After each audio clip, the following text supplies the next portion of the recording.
그렇게 했을 때 좀 공부하는데 약간 이렇게 집중을 할 수 있을 것 같아서 중이 약간 애들은 무조건 안 된다고 하던데 그런 걸 좀 해주면 좀 동기가 조금 생기잖아요. 덜 창피하기 위해서 좀 공부를 해오지 않을까요? 이게 극혐이야? 완전? 극혐이야? 미리 이제 문제 유출하면 되는 거지. 공주한테. 이 옆에 덧지 살짝 올려. 자, 보겠습니다. 생태계와 환경입니다. 첫 번째 보도록 할게요. 이게 복습입니다. 생태계, 우리가 배웠던 생태계는요, 그냥 단순하게 두 가지로 나눴죠. 살아있는 생명체를 우리가 뭐라고 했다? 생물적 요인이라고 했죠. 생물적 요인, 그리고 살아있는 생명체는 아니지만 서로 상호작용하고 영향을 주는 친구. 비생물적 요인이 있었습니다. 자, 여기 비생물적인 친구들은 뭐가 있어요? 빛.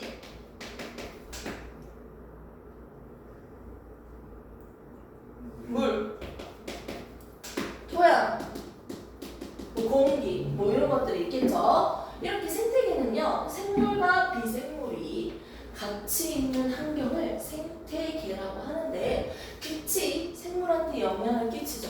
빛의 작용, 물의 작용, 온도의 작용, 작용. 비생물이 생물적 요인한테 영향을 미치는 것을 우리는 작용이라고 합니다. 선생님이 밖에서 똥을 쌌어요. 거름이 되었네요. 즉, 생물적 요인이 비생물적 요인한테 영향을 끼치는 건 반대다. 반작용이라고 합니다. 생물적 요인도 크게 세 가지로 나눠서 우리가 봤었죠. 뭐가 있었습니까? 식물들. 스스로 강합성을 해서 영양분을 만드는 친구들. 뭐다? 만든다. 생산자가 있었고. 그리고 이 생산자, 풀을 뜯어먹는 친구들, 육식 동물들도 있었죠. 얘들은 잡아먹는다. 스스로 독립적으로 살아갈 수가 없고 다른 개체를 먹음으로써 살 수 있는 소비자가 있었죠. 자, 그리고 얘들을 분해시키면서 영양분을 공급받는 것. 분해자. 이렇게 세 녀석이 대표적으로 있었습니다. 됐습니까? 그러면서 우리가 생태계에 대해서 언급을 해봤는데요. 자, 여기에 토끼. 자, 토끼입니다. 진짜 그림은 이따 지어질 것 같아. 자, 토끼입니다. 어떻게 그려졌나, 토끼? 세모코냐?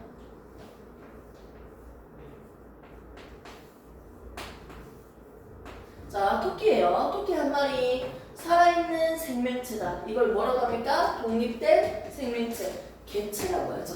토끼들이 모였어요. 같은 종의 모임. 이걸 뭐라고 합니까? 개체군. 그죠? 토끼들만 모여서 토끼. 자, 토끼만 있는 게 아니고요. 누가 또 모였다?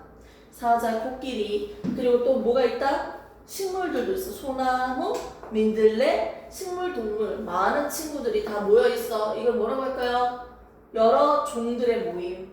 이걸 군집이라고 하죠. 됐습니까? 확실해요?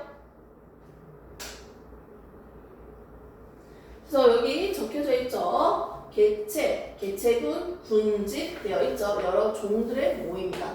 자, 여러 생명체들 뿐만 아니라 비생물적인 요인까지 더해져 있다. 토양, 공기, 뭐 이런 것들. 이거 우리가 뭐라고 한다? 생태계라고 했습니다.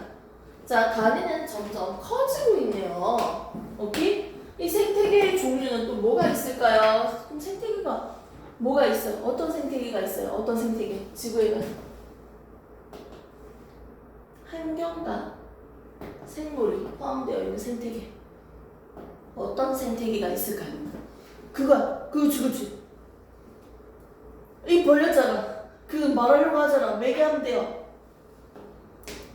갯벌, 바다, 사막, 또 뭐가 있죠? 늪지, 뭐 열대우림. 또 뭐 있나요? 북극. 뭐 이런 것들 여러 생태계가 있겠죠. 됐습니까? 이게 각각의 생태계입니다. 비생물적인 환경과 그리고 생물적인 요인이 포함되어 있는 여러 생태계가 있습니다. 생태계들은요, 다양할수록 생명체의 종이 다양하고요, 생물의 종이 다양할수록 생태계의 종류가 다양해집니다. 지렁이가 기어다니면서 비옥한 토양을 만드는 것처럼요, 생물이 비생물적한테 영향을 준다는 거죠. 그 환경을 만든다는 거죠. 우리가 저번에 배운 내용이 이 내용이었어요. 한번 보도록 합시다. 생태계. 자, 환경과 생물이 서로 상호작용하는 하나의 시스템을 생태계라고 하는데요. 개체군, 군집, 생태계가 쭉쭉쭉 나와 있습니다.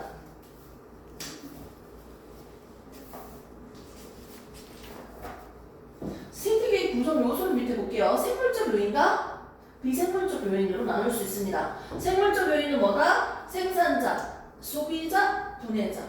비생물적인 요인은 뭐예요?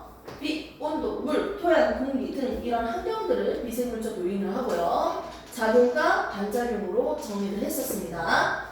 이때 소비자가요, 잡아먹는 녀석에 따라서 1차 소비자가 될 수도 있고 2차 소비자가 될 수도 있고 3차, 4차 소비자가 될 수도 있다고 했어요. 저번에 했던 내용이 뭐예요? 좀 이따 그림 보면서 한번 더 봅시다. 밑에 작용과 반작용으로 적혀져 있죠. 서로 상호작용하고 있고요. 자, 생물과 환경의 관계에서 작용에 대해서 우리가 다뤄봤는데요. 첫 번째 나오는 게 빛의 작용. 그러니까 빛과 생물입니다. 빛의 세기가 생명체들한테 어떻게 영향을 끼치는지 봤습니다. 양력과 음력으로 봤어요. 식물이 있는데 그 한 식물에서 빛이 잘 비춰주는 식물, 이파리를요, 양력 식물이랍니다. 양력. 그리고 빛이 잘 비춰지지 않은 곳에 있는 이파리는요, 뭐라고 한다? 음력 식물이라고 했습니다. 오케이? 자, 개체를 따로 그려볼게요.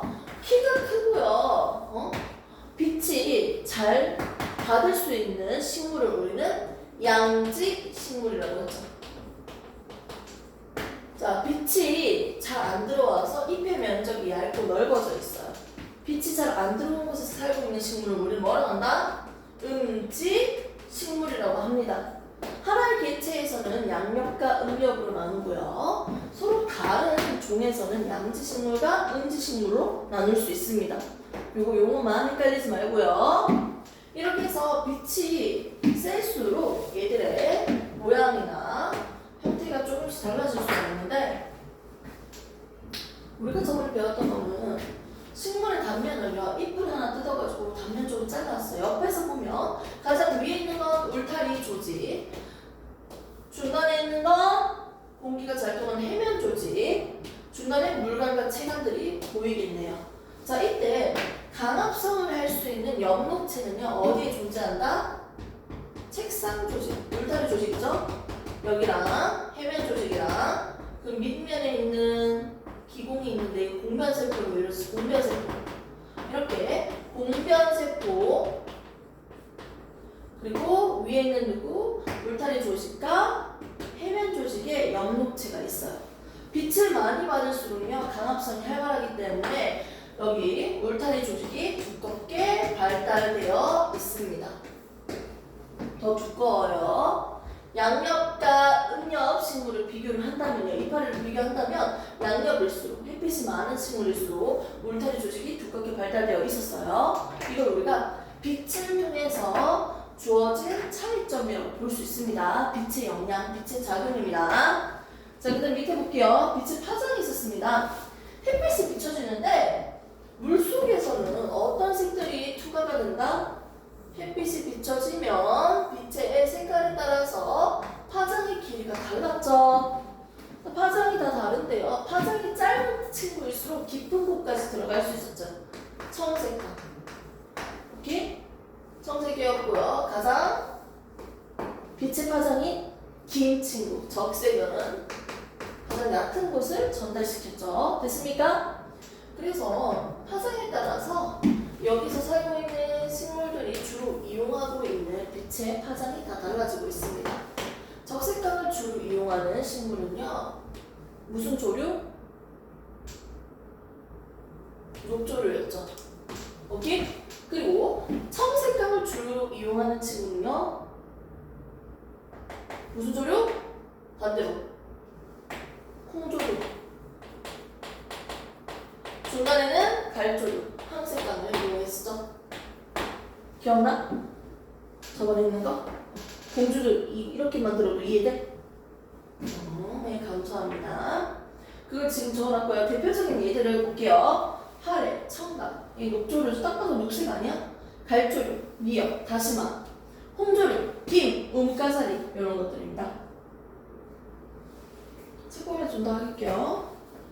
지금 이렇게 하면 속도가 너무 늦어가지고 영상을 좀 자르고 그냥 책 보여주면서 빠르게 진행을 하고 뒤에 걸 좀 진행할게요.